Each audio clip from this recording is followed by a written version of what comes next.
The Fortress Invitational will celebrate its second season on the Sunshine Tour with a new 72-hole format, an increase in prize money, and a bigger field, including South Africa's most promising youngsters coming together on the historic fairways of Glendower Golf Club from the 5th to the 8th of October. The growth of the event will play a key role in the new Fortress Rookie of the Year battle, with the next generation of talent getting the much-needed exposure in a tournament which is fast entrenching itself on the Sunshine Tour schedule. The 2023 edition poses a tightly contested field, including the experience of former 2021 Open champion Daniel van Donner, 2023 FCB Zimbabwe Open winner Neil Schietekat, and reigning South African PGA champion winner Rupert Kaminski, who joins us now. Rupert, good evening, and thank you so much for joining us. Hi, Quina. Thank you for having me. Let's just look back at that win. I think coming at the right time, especially if you look at your debut, looking at what happened in 2018, 2019, a very tough start for you as a professional. Yeah, definitely. It's been a long journey, and it hasn't always been easy, but very excited to finally get that win under my belt, especially heading into the bigger events of our season, the summer swing, starting with the Fortress next week. What would you say worked for you at St. Francis? It was a very close tie, a very close contest, and you just managed to win that one. What do you think worked? I think it was a couple of things that came together. The weather was not great. There were some very adverse conditions out there, and so my main focus was really just to kind of stay dry and survive. So I think that kind of kept the expectations at bay. And I've been playing some good golf for a couple months now. So I think heading into that event, I just trusted what I had and what I was doing. Would you then say that the 72-hole links at St. Francis has helped you prepare yourself for Fortress this coming weekend? Definitely. Fortress is at Glendower, which is a very demanding golf course. I'd go as far as to say it's probably one of the most challenging ones in Johannesburg.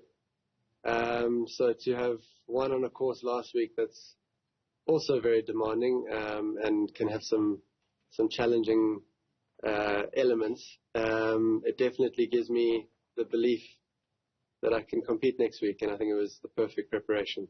And that 2-year exemption on the Sunshine Tour also must come, as a relief, going into this competition and beyond. Absolutely. I think I've been saying that's sort of the biggest thing that comes with winning is that exemption, because you know that your place in future tournaments is booked, and it's not something that you have to worry about. So I think it takes a lot of weight off one's shoulders when you've got that luxury. And what do you expect from Glendower, especially now that one can argue that you're going into Fortress as a favorite after you win this past at St. Francis? Yeah, it's still crazy to me that I am the favorite next week. It's pretty cool, but it's a golf course that's hosted the SA Open multiple times. It's a golf course that I've played since I was a kid, so I really enjoy it, and I think it's one that you need to show a bit of respect to, and hopefully come the end of the week, I'll either be lifting a trophy or at least sort of competing. What do you make of the field that has been set up for Fortress? It's a great field. I mean, the standard of golf on Sunshine Tour is really, really strong. I believe it's one of the toughest in the world. So any given week, it's going to be a great field with some amazing players in it. So I think all Sunshine Tour members are now in the field, which is awesome. And it's going to be some really high quality golf for sure. Just looking beyond Fortress, the year is almost over. How would you sum up the year for yourself? Would you say that the win at St. Francis came at the right time to allow you to sort of sum up this year on a positive and a winning note? Definitely. It's been a pivotal year for me, I think. Like I said, it's been quite a journey, and it hasn't always been easy, but my goal was to win this year, and now that I've done that, it kind of takes that monkey off my back, and it doesn't stop there. I think I'm now 5th on the order merit, so I'd like to contend for that title at the end of the season. But this year there's been a lot of consistent golf that I've played, and it's been really nice to see that. Well, Fortress starts on Thursday. Any other plans for that particular Thursday for yourself, Rupert? So it happens to be my birthday, yeah, which is exciting. I'm turning 27, which certainly I'm starting to feel 27. I'm starting to feel a bit older, but I'll just be focused on the golf, and hopefully it'll be a nice little birthday present to shoot a low number.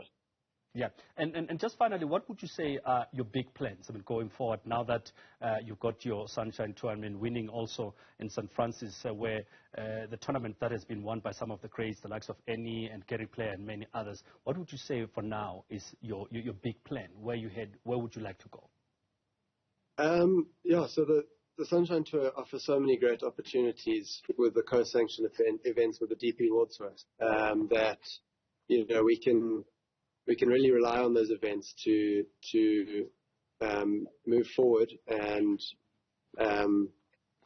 apologies, we can we can really rely on those events to push us and drive our career forward. So hopefully by next year I'll be playing on the DP World Tour. The goal is to earn a card and playing rights on that tour. So that would be the ideal sort of plan. All right, fantastic. Rupert, thank you so much for coming through to talk to us. Good luck for Fortress this coming weekend, and I guess a happy birthday in advance. Thank you so much, and thank you for having me. I really appreciate it. All right.